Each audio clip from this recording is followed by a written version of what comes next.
नमस्कार दोस्तों, आप सभी का स्वागत है कॉन्सेप्ट एकेडमी की यूट्यूब चैनल पर। और हम डिस्कस कर रहे थे एसएससी का CHSL paper model paper 2।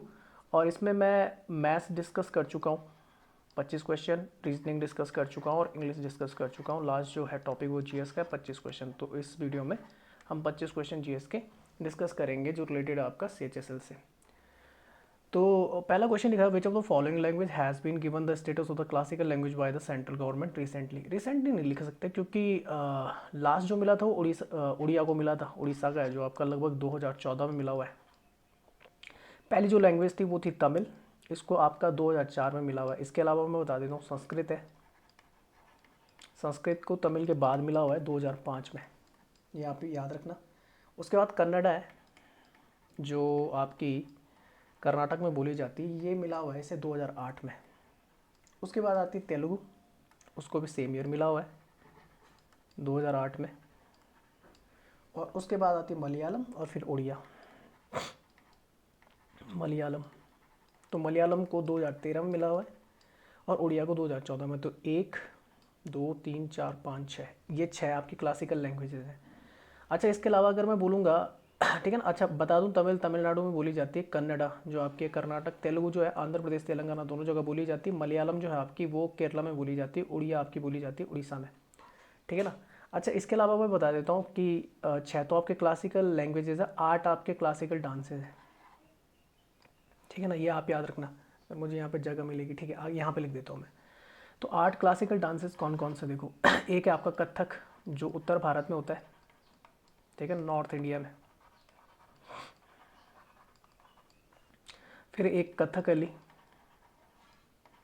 Kathakali और मोहिनीअट्टम, ये 2 हैं। यहाँ पर लिख देता हूँ, ये क्लासिकल डांस है भारत के, ये दोनों होते हैं केरला में। ठीक है ना। उसके अलावा आपका कुचिपुड़ी है आंध्रा का।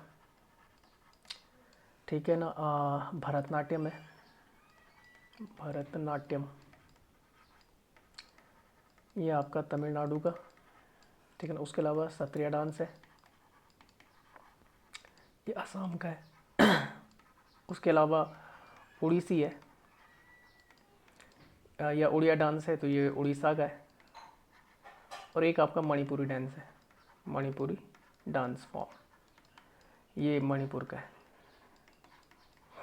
कितने हो गए, 1 2 3 4 5 6 7 8। ठीक है ना। तो ये क्लासिकल डांस 8 है और क्लासिकल लैंग्वेजेस आपकी कितनी, 6 है। तो ये लिखा हुआ है देखो यहाँ पे, there are the 6 language in the India, Tamil, Telugu, Sanskrit, Kannada, Malayalam and the Oriya has been given the status of the classical language, the first language to be with the status with the Tamil. तो वो थी 2004 में जिसे स्टेटस मिला था। अच्छा, ऑफिशियल लैंग्वेजेस की अगर बात करूँ तो पार्ट 17 में आपको आर्टिकल 343 टू 351 में आपको लैंग्वेजेस के बारे में देखने मिलता है। शेड्यूल अगर बोलूँगा तो शेड्यूल 8, अनुसूची 8, उसमें क्या है आपका जिक्र है किन का, भाषाओं का। खासकर इसमें मूल संविधान में 14 भाषाएं थी, उसके अलावा हमने 8 और जोड़ी है। ठीक है ना। संविधान के बाद संविधान संशोधन के द्वारा हिंदी जो है वो देवनागरी स्क्रिप्ट में हमारी ऑफिशियल लैंग्वेज है यूनियन की। ठीक है ना। 14 जो आपकी लैंग्वेजेस थी वो आपकी 8 शेड्यूल में मौजूद है। ठीक है ना। उसके अलावा क्या है आपकी कि 8 जोड़ी गई हैं। ठीक है ना। उसके बाद संविधान संशोधन के द्वारा कॉन्स्टिट्यूशनल अमेंडमेंट एक्ट के थ्रू। अच्छा, पूछा जाएगा कि जो फर्स्ट ऑफिशियल लैंग्वेज कमीशन था वो कब बना था, 1955 में बना था और उसे हेड किया था किसने, बीजी खेर ने। ठीक है ना। तो देख लेते हैं यहाँ पे देखो, 21st कॉन्स्टिट्यूशनल अमेंडमेंट एक्ट आता है 1967 का, सिंधी को जोड़ा गया था 8 शेड्यूल में, ये 15वीं लैंग्वेज थी आपकी। 71st दूसरा आता है 71st कॉन्स्टिट्यूशनल अमेंडमेंट एक्ट आता है 1992 का, 3 लैंग्वेज जोड़ी गई थी, मणिपुरी, कोंकणी और Nepali. 92nd constitutional amendment act है उसके 2003 का, जिसके थ्रू बोडो, डोगरी, मैथिली और संथाली को जोड़ा गया। तो ये आप लिख लेना। नेक्स्ट क्वेश्चन पे चलते हैं, locals in which state celebrate the Kati Bihu festival in the October 2020। तो बिहू जो मनाया जाता है आसाम में मनाया जाता है, लैंग्वेज ने थोड़ा हल्की रखी क्योंकि बिहू लिख दिया उसने। पर अगर इसने ये बोल दिया ना कि कितने बिहू मनाए जाते हैं तो मैं बता देता हूँ 3 तरीके के बिहू मनाए जाते हैं आपके। ठीक है ना। एक होता है आपका, मैं यहाँ पे लिख देता हूँ, पहला जो होता है वो होता है बोहाग, ये इसे रोंगाली बोलते हैं, बोहाग या रोंगाली, रोंगाली बिहू, ये अप्रैल महीने के आसपास मनाया जाता है, पहला। दूसरा जो होता है वो होता है आपका काटी बिहू होता है, या कंगाली बिहू बोलते हैं, कोंगाली। तो ये तो बता दिया उसने कब, अक्टूबर में मनाया जाता है। और तीसरा जो होता है वो होता है आपका कौन, माघ या भुगाली, या भुगाली। तो ये होता है आपका जनवरी में, जनवरी में।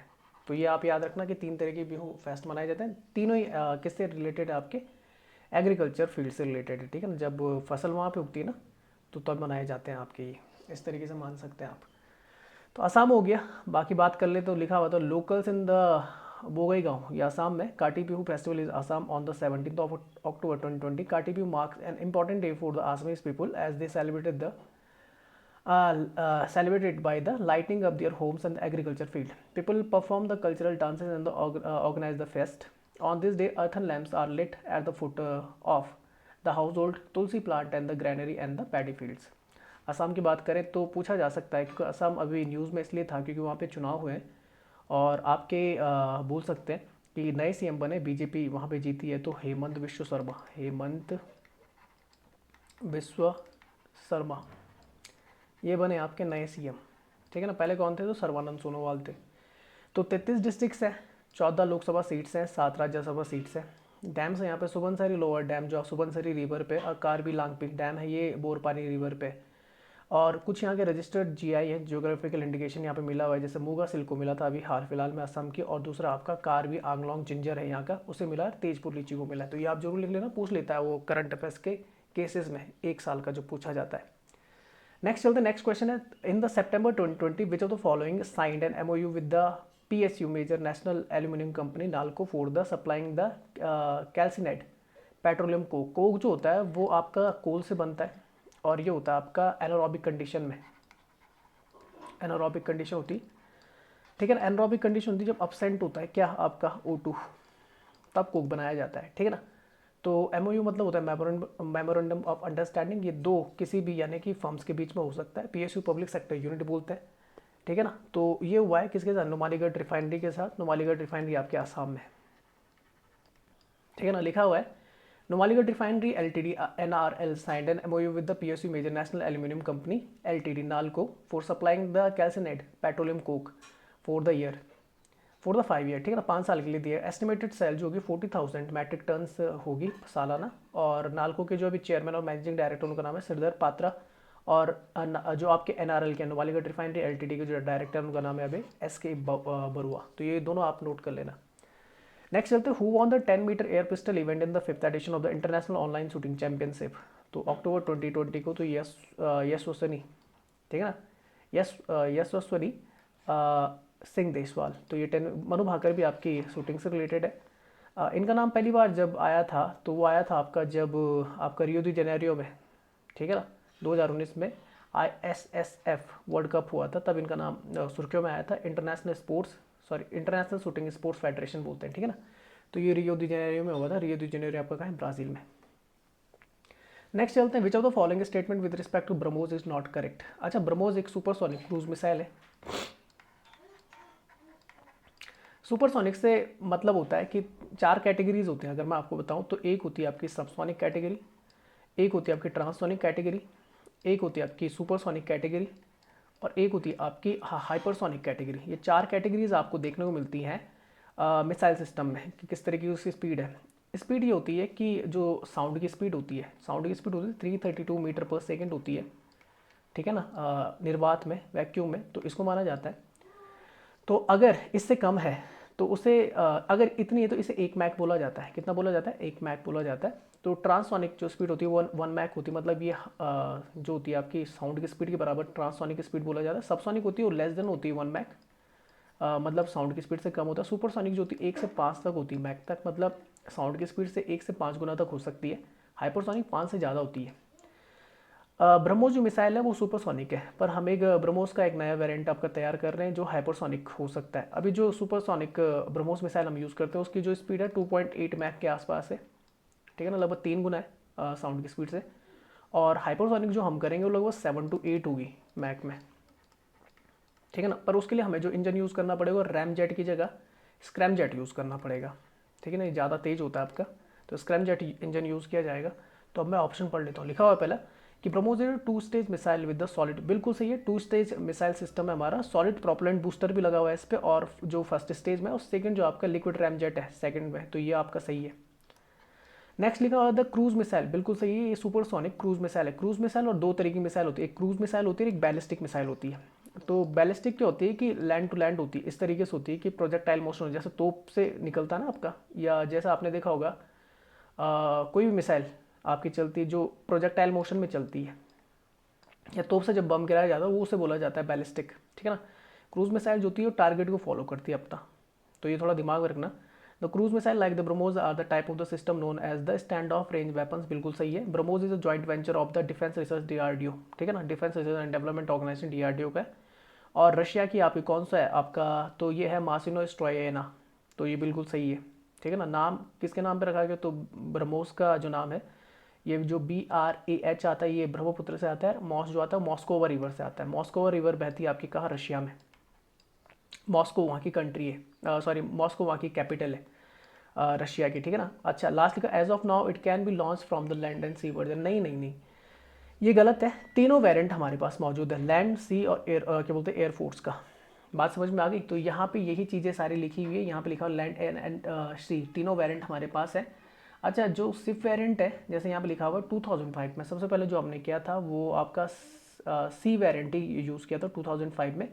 लैंड वेरिएंट जो था आई थिंक 2010 के आसपास है जहाँ तक मुझे याद आ रहा है, और एयर लॉन्च वर्जन जो था वो 2017 के आसपास हमने इसका टेस्ट कर दिया था, और इसे इंस्टॉल किया जाता है ब्रह्मोस को सुखोई 30 MKI आपका फाइटर एयरक्राफ्ट पे, तो ये जरूर दिमाग में रखना आप लोग। नेक्स्ट चलते हैं, who address the 4th edition of the future investment initiative forum 2020, तो ये वर्चुअली था, मतलब ऑनलाइन था, और इसकी जो मेजबानी कर रहा था वो कर रहा था आपका सऊदी अरेबिया, ठीक है ना। सऊदी अरेबिया की कैपिटल है आपकी रियाद, तो ये थोड़ा दिमाग में रखना, ठीक है ना। यहीं पे मक्का और मदीना है। आजकल अल-अक्सा मस्जिद भी आपकी चर्चा में, जो इसराइल में जेरूसलम में, ठीक है ना, तीसरी जो मोस्ट इंपॉर्टेंट जगह मानी जाती है इस्लाम के लिहाज से, तो ये डॉक्टर हर्षवर्धन है, ठीक है ना। डॉक्टर हर्षवर्धन आपके अर्थ साइंस मिनिस्टर है, आपके health and family welfare minister हैं, तो ये आप दिमाग में रखना, ठीक है ना।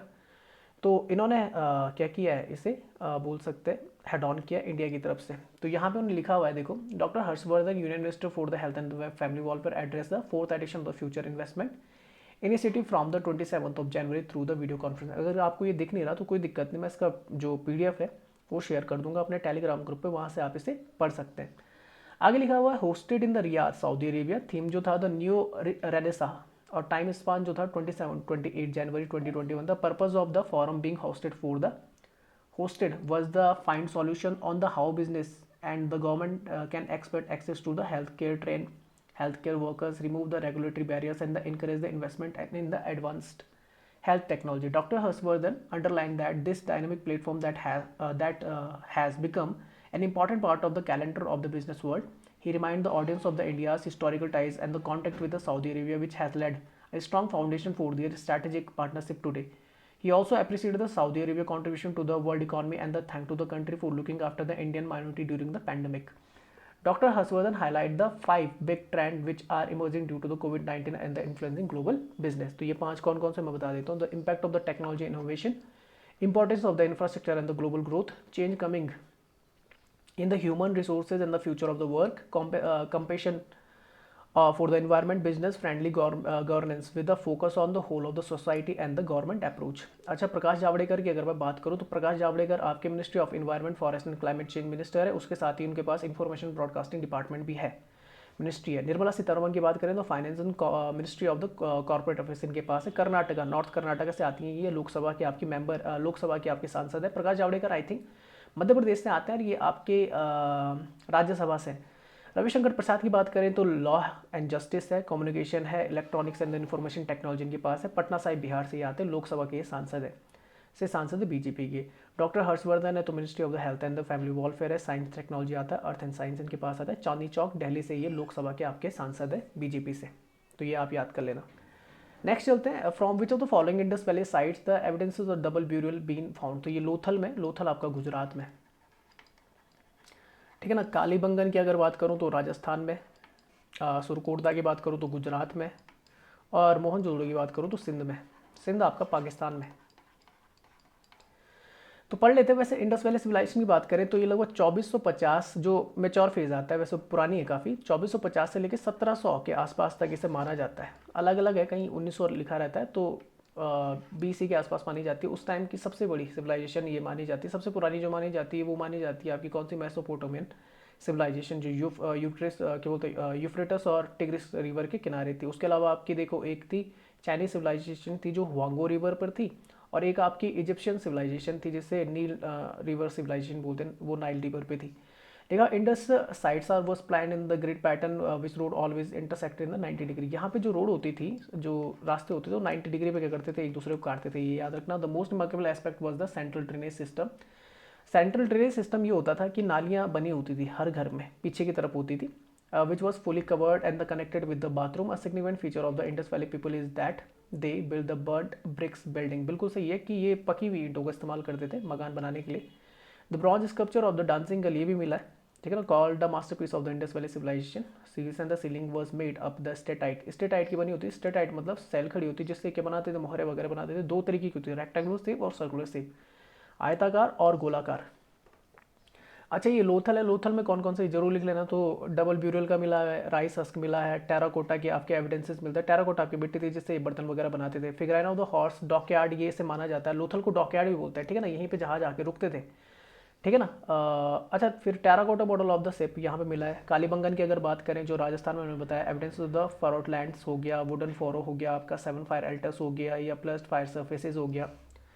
सुरकोटदा की बात करें गुजरात में, तो ये bones of the horses, oval grave, pot burials, bead making shop हो गई। मोहनजोदड़ो की बात करें तो मोहनजोदड़ो आपका क्या है, सिंध में। ग्रेट बाथ, ग्रेट ग्रैंडरी, ठीक है ना, असेंबली हॉल है। Steatite image of the bearded man, ठीक है ना, ये मिली है, सेल खड़ी से बनी हुई थी। सील ऑफ द पशुपति, ठीक है ना, पशुपति की उस समय पूजा की जाती थी। धौलावीरा जो आपका है ये गुजरात में। यूनिक वाटर मैनेजमेंट सिस्टम यहाँ पे देखने मिलता है on this side to divide into 3 parts. Next है तो who came to India during the time of the Chandragupta Maurya. Chandragupta Maurya को सेंट्रोकोटस भी बोला जाता है, ठीक है ना, ग्रीक लैंग्वेज में सेंट्रोकोटस, ठीक है ना। और इस ये इनके टाइम पे जो आया था मैगस्थनीज आया था। मैगस्थनीज जो था वो एक ग्रीक फिलोसफर था जो सेल्यूकस निकेटर, ठीक है ना, के टाइम पे कहाँ आया था, चंद्रगुप्त मौर्य के शासनकाल में आया था। सेल्यूकस निकेटर की बेटी थी हेलेना, उसके साथ चंद्रगुप्त मौर्य की शादी होती है। फायान जो आया था वो चंद्रगुप्त विक्रमादित्य के टाइम पे आया था, जैसे द्वितीय भी बोलते हैं, पर ये किस एरा से था तो मैं बता देता हूँ। ये था आपका गुप्ता एम्पायर से, ठीक है, कंफ्यूज मत हो जाना, ये मौर्यन थे। और मौर्य और बोल सकते हैं गुप्ता एम्पायर में लगभग 400-500 साल का अंतर है। अच्छा, ह्वेनसांग जो आया था हर्षवर्धन के टाइम पे आया था, ठीक है ना। और स्ट्रैबो का नाम तब आता है जब बिंदुसार जो था वो बेटा था किसका, आपका चंद्रगुप्त मौर्य का। बिंदुसार का बेटा आपका अशोक था, तो इसको अमृत चैट्स बोला था, अमृत चैट्स या अमृत घात भी बोलते हैं, ठीक है ना। तो ये मैं लिख दिया। अच्छा, यहाँ पे वो चीज़ें लिखी हुई है, ठीक है ना। मैगस्थनीज की बुक है इंडिका, ठीक है ना, कई बार पूछा जाता है इंडिका के राइटर कौन है।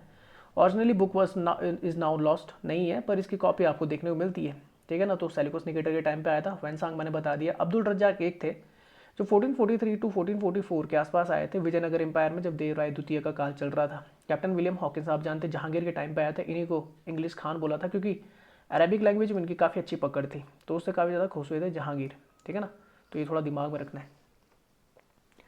नेक्स्ट चलते हैं। Before the becoming the ruler of the modern dynasty emperor Ashoka was the governor of, तो ये उज्जैन के थे, ठीक है ना।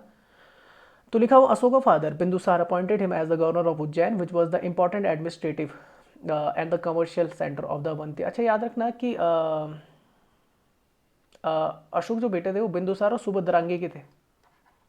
सुभद्रांगी, इनकी माँ का नाम सुभद्रांगी था, जबकि इनकी सौतेली माँ का नाम था चारुमित्रा, ठीक है ना। और चारुमित्रा और बिंदुसार से एक पुत्र हुआ था चारुमित्रा को, तो सुषेम, ये सौतेला भाई था, हाफ ब्रदर। नेक्स्ट लिखा which was an important administrative and the commercial centre for the Avanti provinces of the centres of India, central India. As per the historian Ashoka met his future wife Mahadevi while. लगभग 5 शादियाँ थी, लगभग 4 से 5 शादियाँ तो थी अशोक की। While en route of to Ujjain, Ashoka's son Mahina was born in the Ujjain. Ashoka built the Buddhist stupa in the Sanchi, Iran and the Vidisha.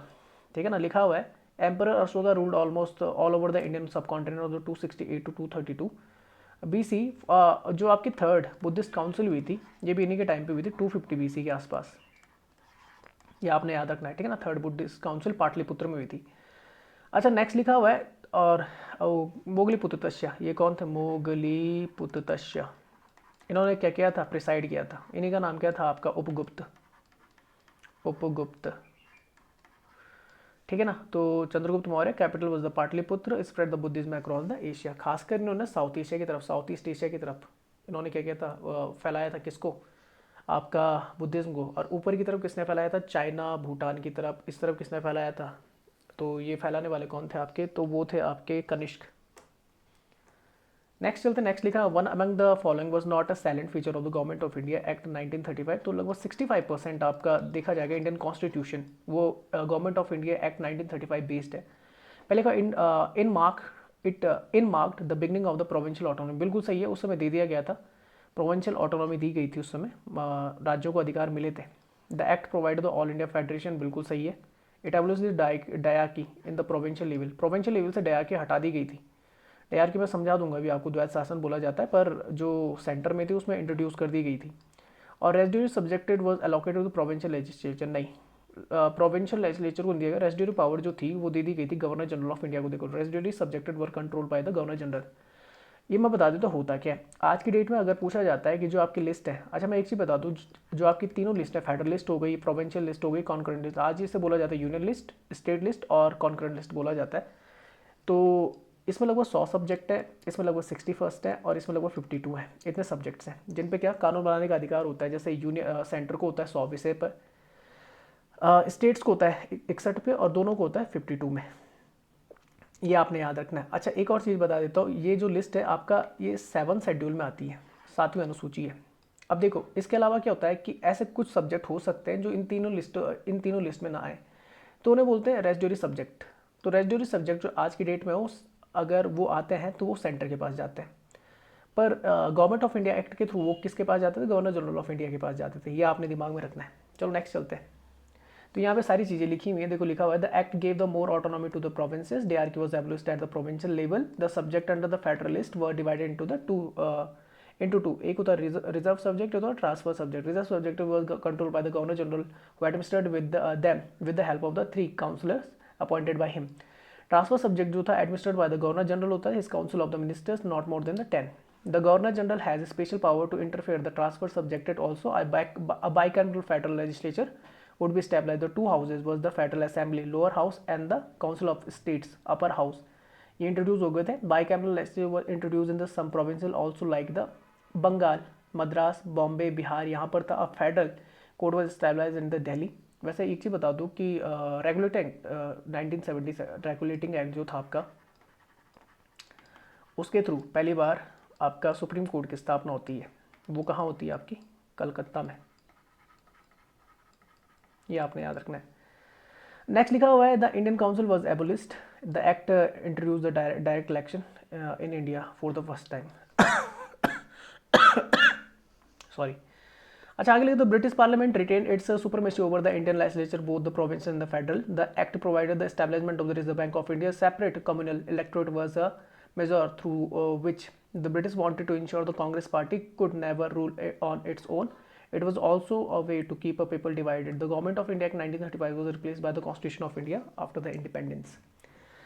Next लिखा हुआ है the all India women conference AIWC was started in the 1927। तो इसका काम था promote the women education. याद रखना non governmental आपकी ऑर्गेनाइजेशन थी, बेस्ड करती थी, यानी कि दिल्ली से रिलेटेड थी।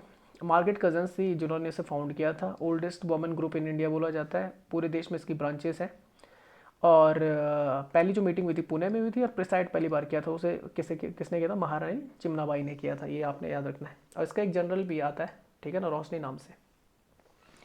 विच of the following planet may be suitable for the existence of life. तो पृथ्वी के अलावा जहाँ लाइफ मिल सकती है वो आपका मार्स, उसके अलावा कहीं नहीं है, ठीक है ना। तो मार्स अगर पूछा जाएगा तो रेडिश कलर में क्यों है, तो वो आपका जानते हो आयरन ऑक्साइड की वजह से। इसके 2 मून्स हैं, मतलब सैटेलाइट्स हैं, नेचुरल सैटेलाइट्स हैं, फोबोस एंड डिमोस, ठीक है ना। अच्छा मरकरी की बात करें तो क्लोजेस्ट प्लैनेट टू द सन है, काफ़ी ज़्यादा गर्म है, पर याद रखना कि ये चमकता नहीं क्योंकि इसके पास एटमॉस्फेयर है, नो एटमॉस्फेयर, तो जो सूर्य के सामने वाली साइड होती है काफ़ी गर्म होती है, पर सूर्य के पीछे वाली साइड काफ़ी ठंडी होती है। नेक्स्ट लिखा हुआ है ओजोन की ओजोन तो है नहीं, ब्लैंकेट लाइक ओजोन इस तरीके का वहाँ पे आवरण देखने को नहीं मिलता। It does not have the moons और रिंग्स, इसके पास कोई अपना क्या नहीं है, अपना कोई सैटेलाइट नहीं है। Smallest planet in the solar system है और shortest of the revolution, shortest period of the revolution है, लगभग 88 दिन का होता है इसका, ठीक है ना। वीनस की बात करें तो वीनस आपका अर्थ ट्विन बोला जाता है, hottest planet in our solar system है, क्योंकि इसके पास अपना क्या एटमॉस्फेयर है, तो गर्माहट बना के रखता है ये। और बोला जाएगा अगर क्या बोलते हैं आपका सूर्य और चांद, हमारा जो चांद है उसके बाद जो सबसे तेज चमकता है वो चमकता है आपका कौन, शुक्र। लिखा हुआ brightest planet in the solar system. It also have the sometimes referred to as the sister planet of the Earth due to their near similarity of the size and the mass. Venus is referred to as the morning star, evening star भी बोला जाता है। और इस पे कुछ thick cloud लगे हुए हैं, hence known as the veiled planet भी बोला जाता है। और it is the second planet from the sun, rotate clockwise. याद रखना यूरेनस और ये ऐसे दो प्लैनेट हैं जो क्लॉकवाइज डायरेक्शन में जाते हैं, मतलब ईस्ट टू वेस्ट आपका क्या करते हैं, रेवोल्यूट करते हैं।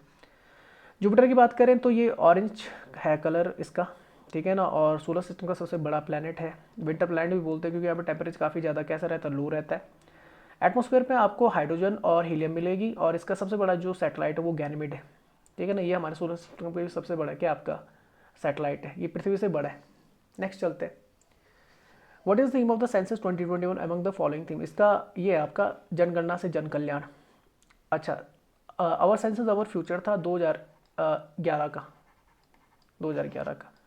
तो लिखा population data collected through the census operation held every 10 years. आप जानते हैं कि जो जनगणना होती है हर 10 साल में होती है। फर्स्ट पॉपुलेशन सेंसस जो इंडिया में हुआ था 1872 में था, लॉर्ड मेयो के टाइम पे, पर इसे हर 10 साल में किया गया 1881 से रिपन के टाइम पे। ये लिखा हुआ है थीम 2021 की और 2011 की, ठीक है ना। नेक्स्ट लिखा हुआ है कि भाई कौन सी आपके ऑथोरिटीज होती है, responsibility of the conducting the decennial मतलब होता है 10 साल का जो होता है आपका। Rest with the office of the registrar general and the census commissioner India under the ministry of home affairs, government of India. The census act was enacted. याद रखना कि भारत में कौन सा 1948 का आपका सेंसस एक्ट आ रखा है।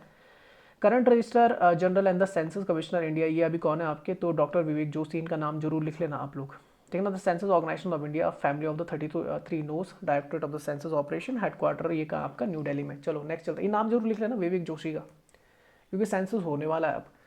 Article 59 of the Indian constitution deals with, तो ये condition of the president office से रिलेटेड है, ये आपने याद रखना है। उसके अलावा अगर बोलूंगा terms of the office of the president, अगर इसकी बात की जाएगी तो आर्टिकल 56 इससे रिलेटेड है।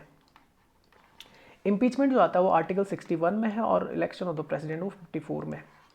अगर बात करेंगे तो आर्टिकल 52 टू 72 पार्ट 5 में ये रिलेटेड है आपका किससे, तो ये आपका यूनियन एग्जीक्यूटिव से रिलेटेड है, जिसमें president, vice president, prime minister, council of ministers and attorney general of India आ जाता है। तो यहाँ पे लिखा हुआ the president of India article 52, election of the president 54, impeachment process जो आपकी होती है किसके खिलाफ, महाभियोग की क्रिया, अभिक्रिया, महाभियोग की क्रिया, तो वो प्रेसिडेंट के खिलाफ आर्टिकल 61 में लिखा हुआ है। वाइस प्रेसिडेंट ऑफ इंडिया 63 में है, election of the vice president 66 में है, काउंसिल ऑफ मिनिस्टर एड ठीक है ना, एडवाइस टू द प्रेसिडेंट 74 में, और आर्टिकल 76 में अटॉर्नी जनरल ऑफ इंडिया का आपको देखने को मिलेगा। अटॉर्नी जनरल ऑफ अभी कौन है, अटॉर्नी जनरल आपके कौन है, तो अटॉर्नी जनरल है आपके के वेणुगोपाल, ठीक है ना। कौन है, के वेणुगोपाल अभी आपके कौन है, अटॉर्नी जनरल ऑफ इंडिया है, ठीक है ना। नेक्स्ट चलते हैं, the national human right commission was stabilise, तो 1993 में आप जानते हैं ये बना था आपका, ठीक है ना। 12 अक्टूबर 1993 में ये आपका बना था। तो लिखा हुआ the national human right commission is the embodied of the India's concern for the promote the protection of the human right. President appoint the chairperson. याद रखना कौन अपॉइंट करता है, चेयरपर्सन। अभी कौन है, तो देखो अभी HL दत्तू थे तो वो रिटायर हो चुके हैं, और अभी कोई परमानेंट नहीं बने, अभी एक्टिंग जो है अभी आपके वो है आपके PC पंत, प्रफुल्ल चंद्र पंत। याद रखना इसका जो हमेशा चेयरमैन होता है वो आपका कौन होता है, सुप्रीम कोर्ट का क्या होता है आपका जज होता है, ये थोड़ा ठीक है ना। तो अभी कौन है, PC पंत है, ये थोड़ा दिमाग में रखना आप लोग, ठीक है ना। अच्छा, आगे के लिखा हुआ है the chairperson and the member of the national human right commission will be hold office of the 5 years. कितने साल का होता है आपका टर्म होता है वो 5 साल का होता है, या फिर 70 ईयर्स जो भी पहले हो जाए, या 70 साल क्रॉस, अगर 70 साल जो भी पहले हो जाता है तब तक हो सकता है, या फिर 5 साल का कार्यकाल कर सकता है अपना। दूसरी बात है, आपने एक चीज़ और याद रखनी है कि protection of the human right amendment bill आ रहा है 2019 का, उसमें क्या थी सिफारिश कि जो आपका चेयरपर्सन होगा, मेंबर ऑफ द कमीशन होगा, उसका जो होगा वो कार्यकाल 5 से 3 साल का कर दिया गया था। कितना कर दिया गया था? 5 से 3। तो अब कितना है? 3 साल का है, ठीक है ना। तो ये थोड़ा दिमाग में रखना। अच्छा, अपॉइंट कौन करता है? तो देखो प्रेसिडेंट ऑफ इंडिया आपके अपॉइंट करते हैं, पर कंसिस्टिंग करता है। रिकमेंडेशन किसके थ्रू आती है? तो एक कमेटी बनती है जिसमें प्राइम मिनिस्टर ऑफ इंडिया होता है, होम मिनिस्टर होता है, लीडर ऑफ अपोजिशन है। तो लीडर ऑफ अपोजिशन अभी लोकसभा में आपके कौन है? अधीर रंजन चौधरी है। तो ये थोड़ा दिमाग में रखना। लीडर ऑफ अपोजिशन राज्यसभा, तो ये शायद से अभी आपके मैं नाम भूल रहा हूँ उनका, ठीक है, नाम भूल गया यार मैं, क्या था नाम,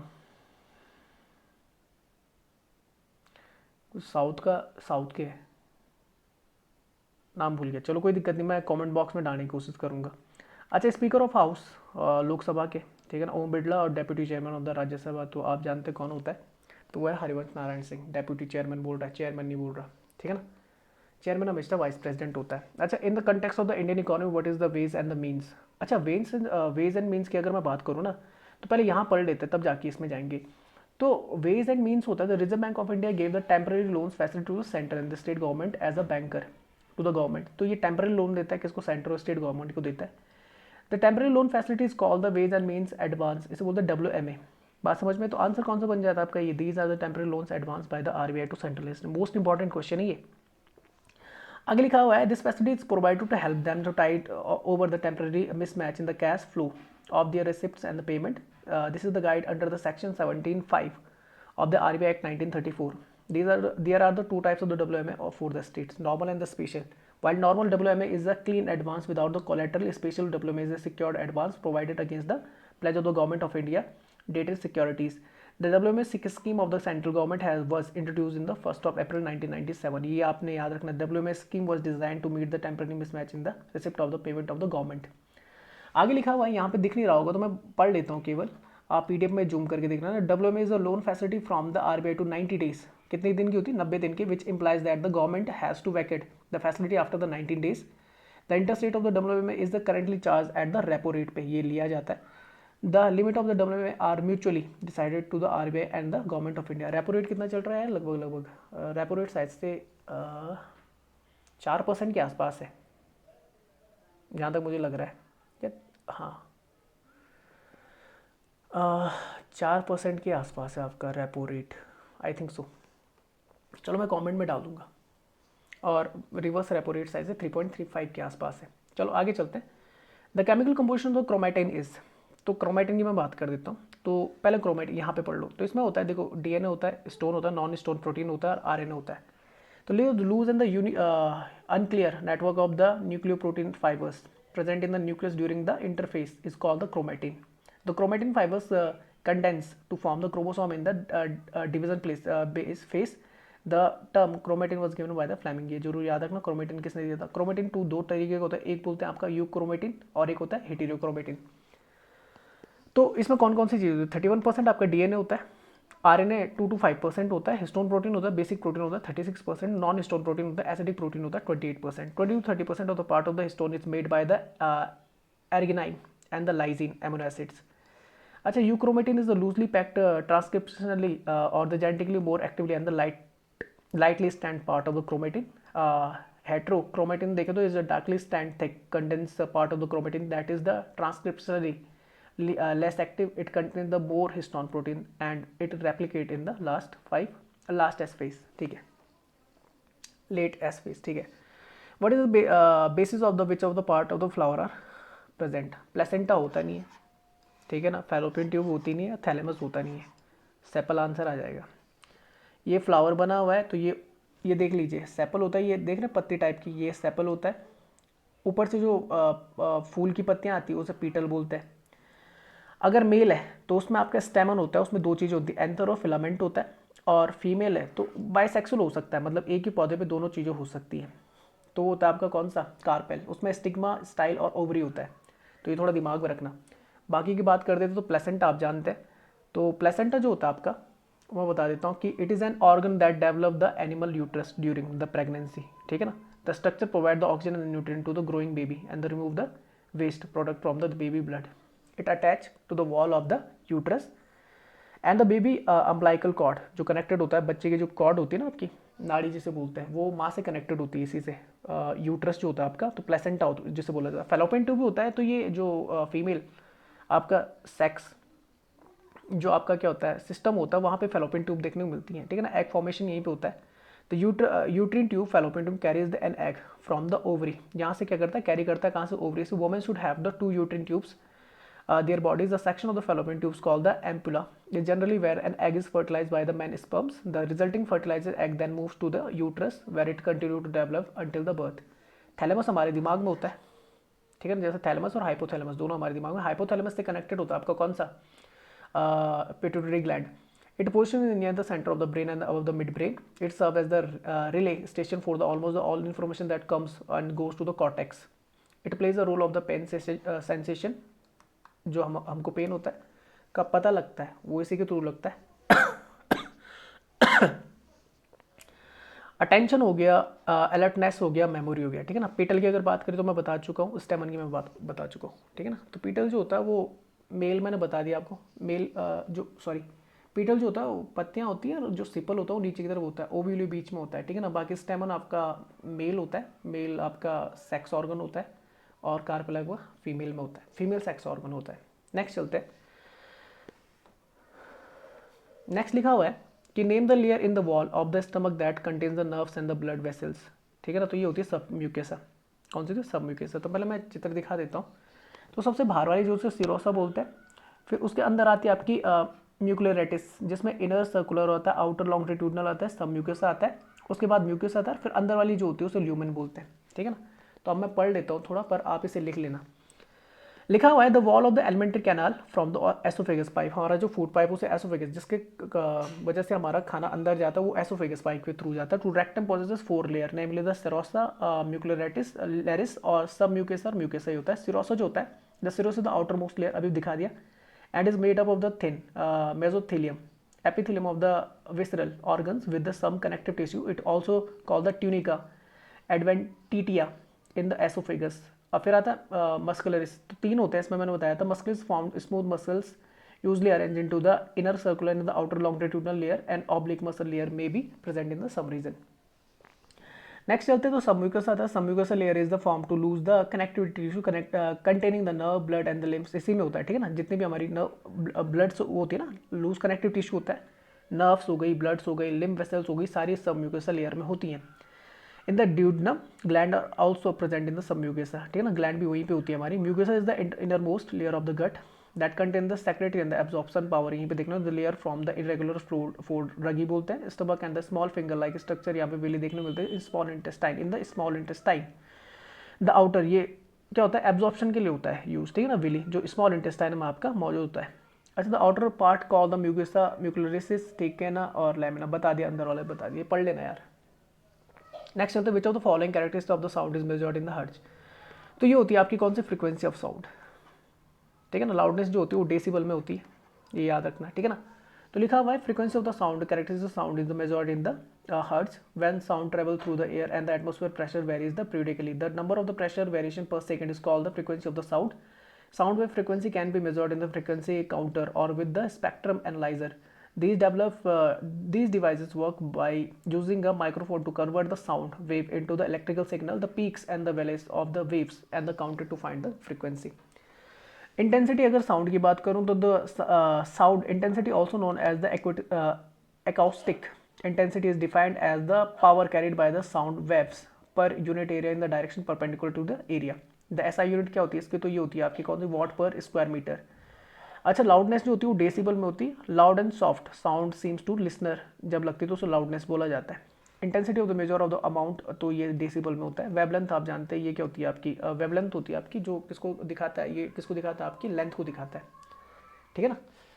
इस तरीके से होती है ना, ये इस तरीके से जब जाती है तो एक वेवलेंथ ही होती है आपकी, यहाँ से लेकर एक जो आपका बोल सकते हैं क्रस्ट आता है, एक ट्रफ आता है, तो यहाँ से लेकर यहाँ तक जो होती है उसे 1 वेवलेंथ बोलते हैं.